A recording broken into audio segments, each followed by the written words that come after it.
How to remove messages from iCloud storage. Hey everyone, welcome back to our channel. In this video we are going to learn how we can remove messages from iCloud storage, so make sure to watch the video till the end. Now if your messages are also being backed up to iCloud, which you don't really want, you can open up the settings application here. Then after that, what you have to do is to tap your Apple ID profile from the top. Then just go to iCloud. Then go to apps using iCloud and then just tap the show all button. Where under messages, first of all, make sure to turn this thing off.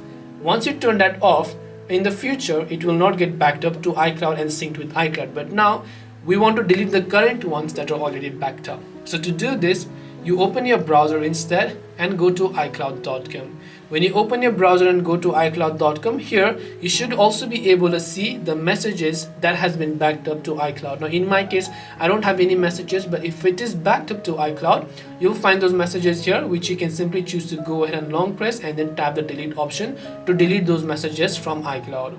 This way you can remove messages from iCloud storage. Hope this video was helpful. If you have any questions, feel free to leave them down. Thank you for watching and see you in the next video.